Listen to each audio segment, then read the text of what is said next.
विद्यार्थियों, भारतीय राजनीतिक विचारकों का हम अध्ययन कर रहे हैं। भारतीय राजनीतिक विचारकों में हम मनु के बारे में अध्ययन कर रहे हैं। मनु के राजनीतिक चिंतन का वर्णन हम कर रहे हैं। मनु के राजनीतिक विचारकों के बारे में हम मनुस्मृति के बारे में अध्ययन कर चुके हैं और मनु ने जो राज्य की उत्पत्ति के बारे में बताया है उसके बारे में भी हम अध्ययन कर चुके हैं। मनु ने जैसे कहा था कि राज्य की उत्पत्ति ईश्वर के द्वारा 8 देवताओं के अंशों से, सूर्य, चंद्र, अग्नि, वरुण, यम, कुबेर, इंद्र, वायु, इन 8 देवताओं के अंशों से राज्य की उत्पत्ति की गई है। आज हम मनु के द्वारा बताए गए सप्तांग सिद्धांत के बारे में अध्ययन करेंगे। राज्य का सप्तांग सिद्धांत यानी कि जो राज्य के 7 अंग है उसके बारे में आज हम अध्ययन करेंगे। जैसे वर्तमान समय राज्य के 4 अंग या 4 तत्व माने जाते हैं, जैसे जनसंख्या, भूभाग, सरकार और संप्रभुता। ये राज्य के 4 तत्व वर्तमान समय माने जाते हैं। वैसे प्राचीन काल के अंतर्गत राज्य के 7 अंग माने जाते थे। राज्य के 7 अंगों में सबसे प्रथम जो मनु ने बताया है, स्वामी या जिसे अपन राजा कह सकते हैं। तो मनु ये कहता है राजा 7 अंगों में सबसे महत्वपूर्ण है, इसीलिए उसे स्वामी की संज्ञा दी गई है। राजा कैसा होना चाहिए, तो उसके विषय में मनु ने कहा है कि राजा शास्त्रों का ज्ञाता, शूरवीर और शस्त्र विद्या में निपुण होना चाहिए। इसके अलावा राजा के विषय में वो ये कहता है कि राजा जितेंद्रिय होना चाहिए, राजा परोपकारी होना चाहिए, राजा दूसरों का सम्मान करने वाला होना चाहिए, राजा अपने गुरुओं, माता पिता, अपने बड़े बुजुर्गों का आदर करने वाला होना चाहिए। राजा में किसी भी प्रकार का व्यसन नहीं होना चाहिए। तो इसके विषय में मनु ये कहता है कि व्यसन और मृत्यु दोनों कष्टकारक है, लेकिन वैष्णव व्यक्ति यदि मृत्यु को प्राप्त होता है तो वो नरक जाता है, और व्यसन रहित व्यक्ति यदि मृत्यु को प्राप्त होता है तो वो स्वर्ग में जाता है। इसलिए राजा को किसी भी प्रकार का व्यसन नहीं होना चाहिए। राजा के लिए एक दिनचर्या निर्धारित की है, उस दिनचर्या के अनुसार ही राजा को अपना जीवन व्यतीत करना चाहिए। यानी कि राजा को जो राजपद मिला है वो स्वयं के लिए नहीं बल्कि प्रजा के कल्याण के लिए मिला है। इस बात को ध्यान में रखता हुआ राजा प्रजा के कल्याण के लिए ही अपना राज्य कार्य करेगा। तो ऐसा राजा जो मनु ने जैसे बताया था कि 8 देवताओं के अंशों से मिलकर राजा जो बना है, तो 8 व्रतों का पालन करता हुआ राजा प्रजा का कल्याण करेगा। तो ऐसे राजा की आज्ञा का पालन करना भी प्रजा के लिए अति आवश्यक है। दूसरा, सप्तांग सिद्धांत के अंतर्गत जो मनु ने बताया था वो है मंत्री या अमात्य। राज्य का दूसरा अंग मंत्री या अमात्य।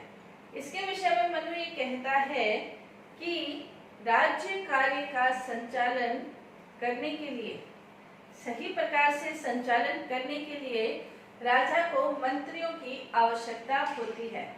एक छोटा मोटा कार्य भी व्यक्ति अकेला आसानी से नहीं कर सकता, इसलिए राज्य कार्य जैसा महान कार्य संपन्न करने के लिए राजा को मंत्रियों की आवश्यकता होती है।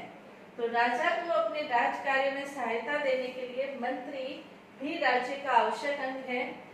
मनु ये कहता है मंत्रियों की नियुक्ति करते समय राजा को योग्यता का अवश्य ध्यान में रखा जाना चाहिए। जो मंत्री है शास्त्रों के ज्ञाता हो, वेदों का अध्ययन करने वाले हो, कुलीन हो और हर प्रकार की परीक्षा को विश्वास करने वाला होना चाहिए, धर्मात्मा होना चाहिए, बुद्धिमान होना चाहिए और किसी भी प्रकार की जो परिस्थिति है उसमें सफल होने वाला, आत्मनियंत्रण होने वाला, मनोवैज्ञानिक, इन गुणों से युक्त व्यक्तियों को ही मंत्री बनाया जाना चाहिए। मनु ने ये भी कहा है कि इन सारी योग्यताओं के होते हुए भी यदि कोई शूद्र मंत्री बनने के योग्य है तो भी उसे मंत्री नहीं बनाना चाहिए। यानी कि मंत्री बनने के लिए ब्राह्मण नहीं मिले तो क्षत्रिय, क्षत्रिय नहीं मिले तो वैश्य व्यक्तियों को मंत्री पद पर नियुक्त किया जाना चाहिए और जो गुणों से संपन्न हो ऐसे व्यक्ति मंत्री पद पर नियुक्त होने चाहिए। थर्ड इसका तत्व है दुर्ग। विभिन्न प्रकार के दुर्गों का उल्लेख मनुस्मृति के अंतर्गत हम देख सकते हैं, जैसे धानवन दुर्ग, मही दुर्ग, जल दुर्ग, मनुष्य दुर्ग, गिरि दुर्ग, जल दुर्ग, ये विभिन्न प्रकार के दुर्गों का उल्लेख मनुस्मृति में हम देख सकते हैं। धानवन दुर्ग जो जंगलों में हो, मही दुर्ग जिसके चारों ओर उपवन हो, मनुष्य दुर्ग जो मनुष्य के द्वारा बनाए गए हो, गिरि जो पर्वतों के ऊपर हो, जल दुर्ग जो जल के मध्य में हो। इस प्रकार के दुर्गों का उल्लेख मनुस्मृति के अंतर्गत मिलता है। मनु ये कहता है कि दुर्ग राजा के लिए शांति काल और युद्ध काल दोनों में ही उपयोगी है। शांति काल में दुर्ग इसलिए उपयोगी है क्योंकि इन दुर्गों का उपयोग शांति काल के अंतर्गत अगर कोई प्राकृतिक आपदाएं आती है, राज्य के अंतर्गत भी आंतरिक आपदा, प्राकृतिक आपदा का मतलब जैसे बाढ़ है या सूखा है, इस प्रकार की आपदाएं हैं, महामारी है, तो उसके अंतर्गत उपयोग किया जा सकता है। युद्ध काल के अंतर्गत जब शत्रु सेना आक्रमण कर देती है तब प्रजा की रक्षा के लिए इन दुर्गों का उपयोग किया जा सकता है। तो प्राचीन काल में दुर्ग भी राज्य का एक महत्वपूर्ण तत्व थे। नेक्स्ट इसकी विशेषता है राज्य। यहाँ पर राज्य के तत्वों के अंतर्गत ही राज्य भी एक तत्व है। तो यहाँ राज्य का मतलब दो तत्वों से है, जिसमें एक है भूमि, दूसरा है जनसंख्या। मनु ये कहता है कि राजा को राज्य स्थापित करने के लिए इस प्रकार की भूमि का प्रयोग करना चाहिए जो उपजाऊ हो, जो सौंदर्यशाली हो, जहाँ पर झरने हो, नदियां हो, भूमि उपजाऊ हो और वहां रहते हुए राजा आत्मनिर्भरता पूर्वक रह सके। इस प्रकार की भूमि का चयन राजा को अपने राज्य के लिए करना चाहिए। दूसरा उन्होंने बताया जनसंख्या। राज्य की जनसंख्या जो है वो आज्ञाकारी होनी चाहिए, करों को देने वाली होनी चाहिए, कर्तव्यनिष्ठ होनी चाहिए, उद्यमी होनी चाहिए, उत्साही होनी चाहिए। आलसी जनसंख्या को बिल्कुल ही सिरे से मनु नकार देता है कि ऐसी जनसंख्या राज्य का पतन करती है, विकास नहीं करती। तो जनसंख्या ऐसी होनी चाहिए जो राज्य के विकास में योगदान दे। तो ये भी राज्य का तत्व है। नेक्स्ट है कोश। राज्य का नेक्स्ट जो तत्व है वो है कोश। कोश के अंतर्गत यदि देखें तो कोश राज्य का महत्वपूर्ण, राज्य की सुरक्षा के लिए, प्रजा के कल्याण के लिए, राज्य को सुचारू रूप से संचालित करने के लिए राज्य में कोष की आवश्यकता है। राज्य अधिकारियों को सैलरी देनी हो, प्रजा के लिए कोई कल्याणकारी कार्य करना हो, पेड़ लगवाने हो, नदियां बनानी हो, चिकित्सालय बनाने हो, इन सब के लिए कोष की आवश्यकता होती है। तो ये भी राज्य का एक महत्वपूर्ण तत्व है। तो मनु ये कहता है कि राजा को ये प्रयास करना चाहिए कि धीरे धीरे प्रजा से कर ग्रहण करे और उसे कोष में जमा करे।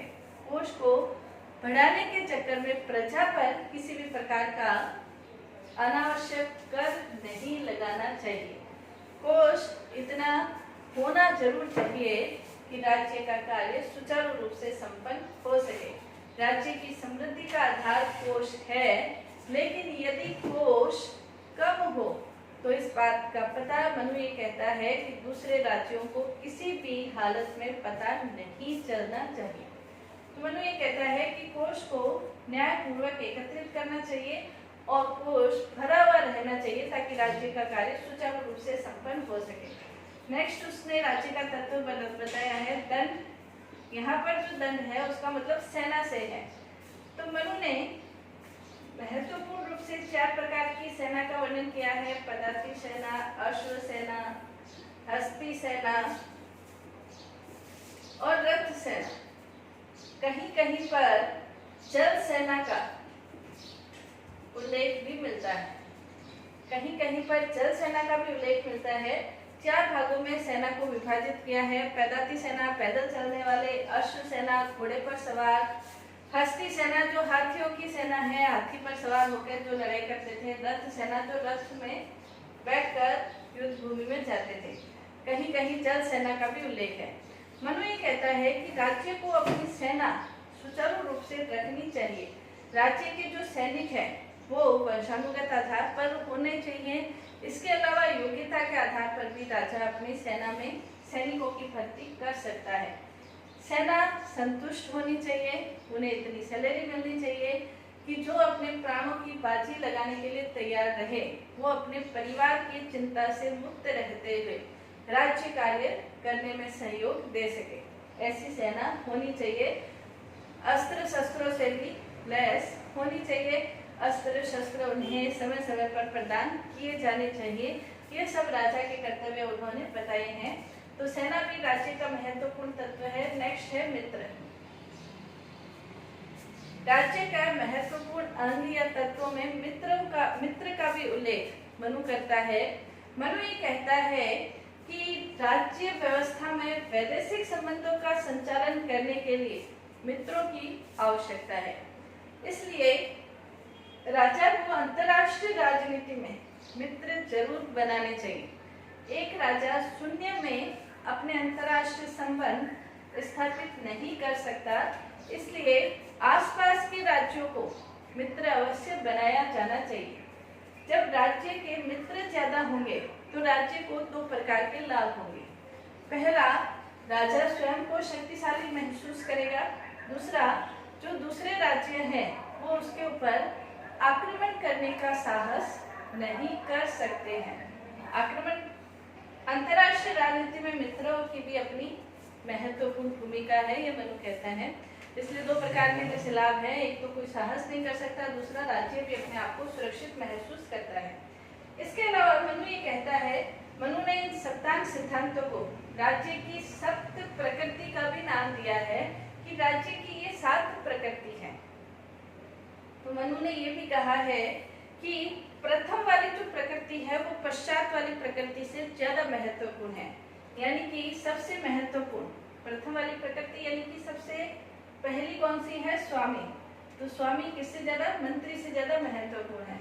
मंत्री दुर्ग से ज्यादा महत्वपूर्ण है, राज्य से ज्यादा दुर्ग महत्वपूर्ण है। इसलिए पश्चात वाली प्रकृति से प्रथम वाली प्रकृति ज्यादा महत्वपूर्ण है। लेकिन साथ ही मनुस्मृति में इस बात का भी उल्लेख मिलता है कि जिस विशेष कार्य की सिद्धि के लिए जिस प्रकृति की जिस समय आवश्यकता है उस समय वो प्रकृति अधिक महत्वपूर्ण मानी जानी चाहिए। अधिक महत्वपूर्ण मानी जानी चाहिए, श्रेष्ठतम। उस कार्य विशेष की सिद्धि के लिए उस प्रकृति को श्रेष्ठतम माना जाना चाहिए। जैसे अंतर्राष्ट्रीय राजनीति में यदि हमने मित्र बनाए हैं तो किसी कार्य विशेष की सिद्धि यदि मित्र नामक प्रकृति से सिद्ध होती है तो मित्र उस श्रेष्ठतम प्रकृति के उस समय श्रेष्ठतम प्रकृति है। तो ये राज्य की प्रकृति का राज्य का सप्तांग सिद्धांत है जिसमें 7 अंग है। स्वामी, मंत्री, दुर्ग, राज्य, कोष, दंड और मित्र। यहाँ दंड का मतलब सेना से है। इसके अलावा मनु ये कहता है कि सप्तांग सिद्धांत के अंतर्गत जो स्वामी है वो संप्रभुता का धारक है, यानी कि दंड का धारक है। तो इसके विषय में मनु ये कहता है कि राजा को जो संप्रभुता प्राप्त होती है वो संप्रभुता राजा को 3 महत्वपूर्ण उद्देश्यों के लिए प्राप्त होती है। नैतिकता के लिए, सदाचार का आयोजन करने के लिए, सदाचार को स्थापित करने के लिए, नैतिकता के लिए और जनता का कल्याण करने के लिए। तो संप्रभुता उसे इसलिए प्राप्त है। साथ ही वो ये कहता है कि संप्रभुता के लिए ये भी आवश्यक है कि संप्रभुता नैतिकता संपन्न हो, संप्रभुता के लिए प्राधिकृत सत्ता हो और संप्रभुता अनुल्लंघनीयता होनी चाहिए। मतलब संप्रभुता ऐसी हो कि राजा की आज्ञा का उल्लंघन करने का साहस किसी में नहीं होना चाहिए। तो इस आधार पर संप्रभुता होनी चाहिए। और मनु ये भी कहता है कि यदि राजा दंड का या दुरुपयोग करता है, संप्रभुता का दुरुपयोग करता है, राजा के पास संप्रभुता है, संप्रभुता का यदि दुरुपयोग करता है तो इस लोक में तो उसकी अपयश होता ही होता है। यह लोक में तो उसका अपयश होता है, लेकिन परलोक में भी वो नरक गमन का भागी बनता है। इसलिए स्वामी को, राजा को जो संप्रभुता का उसका आधार है वो धर्म पर आधारित है, नैतिकता पर आधारित है। तो इस प्रकार से राज्य का एक सप्तांग सिद्धांत है। राज्य के 7 महत्वपूर्ण अंग है जिसमें संप्रभुता है वो स्वामी के अंतर्गत ही निहित है, जो कि धर्म पर, नैतिकता पर आधारित है। तो आज हम राज्य के सप्तांग सिद्धांत का हमने वर्णन पढ़ा। धन्यवाद।